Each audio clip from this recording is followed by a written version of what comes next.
Hello friends, welcome back to my channel Adi cultural world. Kanha ji के सभी भक्तों को मेरी तरफ से राधे कृष्णा। तो देखिए फ्रेंड्स, आज हम लड्डू गोपाल जी के लिए ये बहुत ही खूबसूरत सी new design summer special dress बनाएंगे। तो सबसे पहले मैं कान्हा जी को ये ड्रेस पहनाकर दिखाती हूँ। इस तरीके से हमें देखिए पीछे की तरफ से चोली आगे लेके आनी है और हम इसको क्रॉस कर लेंगे। क्रॉस करने के बाद अब ये जो नैपी है ये हम पीछे से आगे ले आएंगे। फिर हमने यहाँ पे ये जो लूप बनाया है ना, इस लूप में से हमें ये डोरी निकाल लेनी है।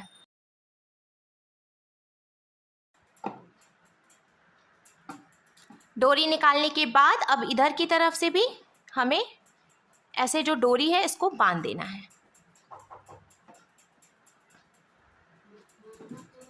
तो देखिए फ्रेंड्स, हमने लड्डू गोपाल जी को ये सुंदर सी पोशाक पहनाई है और आप देख सकते हैं हमारे कान्हा जी इस ड्रेस को पहनकर कितने अच्छे लग रहे हैं। पीछे की तरफ से भी मैं ड्रेस का लुक दिखा देती हूँ। तो देखिए पीछे की तरफ से ड्रेस का लुक कुछ ऐसे आ जाएगा।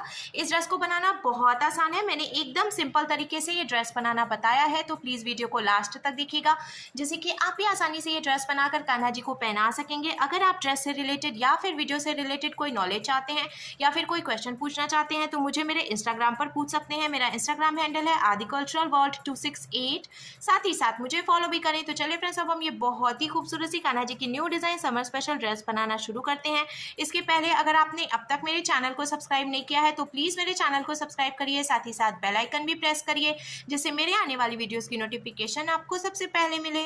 ड्रेस बनाने के लिए मैंने देखिए यहाँ पे कॉटन के फैब्रिक में से एक पीस कट कर लिया है। आप देख सकते हैं ये कितना खूबसूरत फैब्रिक है। मैंने प्योर कॉटन का कपड़ा यूज किया है क्योंकि ये जो ड्रेस है वो हम गर्मी के लिए बना रहे हैं और इस समय बहुत ज़्यादा गर्मी पड़ रही है। तो इसीलिए मैं कोशिश करती हूँ कि कान्हा जी को कॉटन या फिर रेयॉन के कपड़े से बनी हुई ड्रेसेस ही पहनाऊं, क्योंकि इन दोनों ही फैब्रिक से बनी हुई जो ड्रेसेस है वो कान्हा जी के लिए गर्मियों में बहुत ज़्यादा आरामदायक रहती हैं। उन्हें गर्मी कम लगती है। आप चाहें तो इसकी जगह पे अस्तर का कपड़ा भी यूज़ कर सकते हैं। मैंने अस्तर के कपड़े से और भी बहुत सारी ड्रेसेस बनाना बताया है, तो आप उन वीडियोज़ को भी देखकर कान्हा जी के लिए हल्की से हल्की पोशाक बना सकते हैं। अब मैं आपको इसका मेजरमेंट बता देती हूँ। तो इसकी यहाँ से यहाँ तक की जो टोटल लंबाई है वो देखिए मैंने 3 इंच यानी कि 3 इंच रखी है, और इसकी जो चौड़ाई है वो भी मैंने 3 इंच यानी कि 3 इंच रखी है। चारों तरफ से हमें इसका मेजरमेंट एकदम बराबर रखना है, यानी कि हम एक चौकोर पीस कट करेंगे। अब हमें कपड़े को इस तरीके से रखना है। हमें इसमें डोरी लगानी है।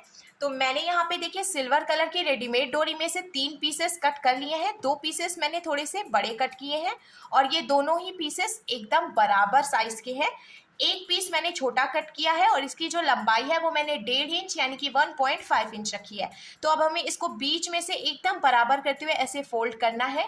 इस तरीके से ये एक लूप की तरह बन जाएगा।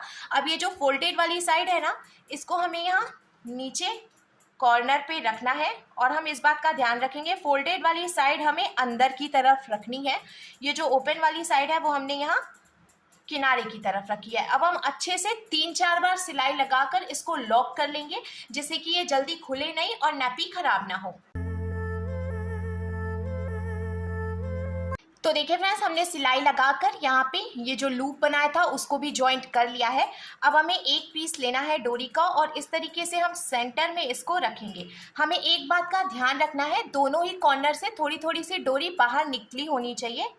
अब हमें बीच में से एकदम बराबर करते हुए कपड़े को फोल्ड करना है इस तरीके से, और ये जो डोरी है ना ये एकदम सेंटर में ही रहेगी।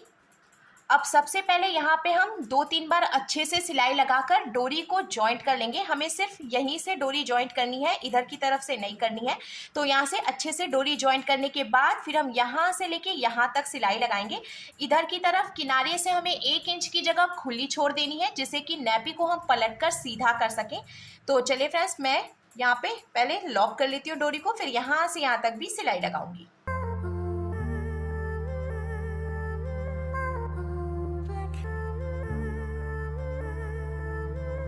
तो देखिए फ्रेंड्स, मैंने यहाँ पे अच्छे से 2-3 बार सिलाई लगा के डोरी को जॉइंट कर लिया है, जैसे कि यहाँ से ये निकलेगा नहीं। साथ ही साथ मैंने यहाँ से लेके यहाँ तक भी डबल सिलाई लगाई है मजबूती के लिए, और यहाँ पे किनारे से थोड़ी सी जगह खुली छोड़ दी है। तो अब ये जो डोरी बाहर निकली हुई है ना, इसको हम पकड़ के ऐसे खींचेंगे और इस तरीके से खींचने से ये बहुत ही ईजिली पलट कर सीधा हो जाएगा।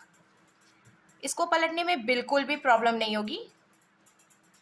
साथ ही साथ हमने देखिए ये जो लूप लगाया था ना वो भी यहाँ पे इस तरीके से बाहर आ गया है।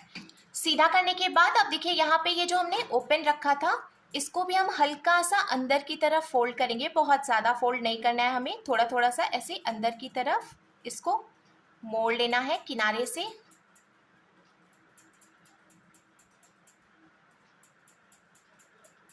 मोड़ने के बाद अब हमें ये फिर से डोरी लेनी है और इसको अंदर डालेंगे हम।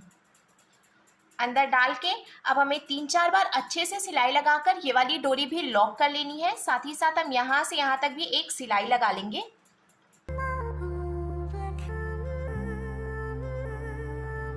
सिलाई लगा के हमने इस तरफ से भी डोरी जॉइंट कर ली है और अब कान्हा जी के लिए नैपी बनकर बिल्कुल तैयार है। हम चोली बनाएंगे।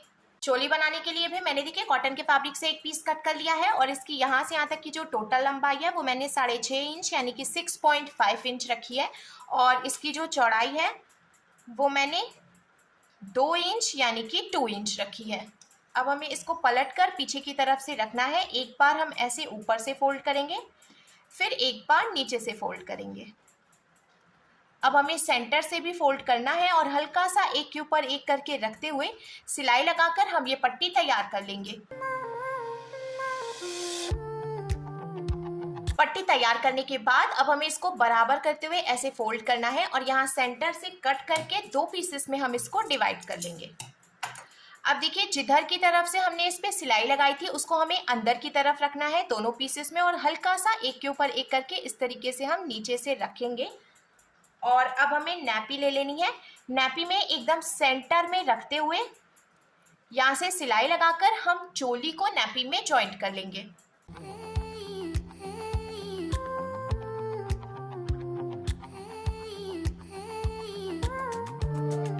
चोली को जॉइंट करने के बाद अब देखिए कान्हा जी के लिए बहुत ही सुंदर सी समर स्पेशल ड्रेस बनकर बिल्कुल तैयार है।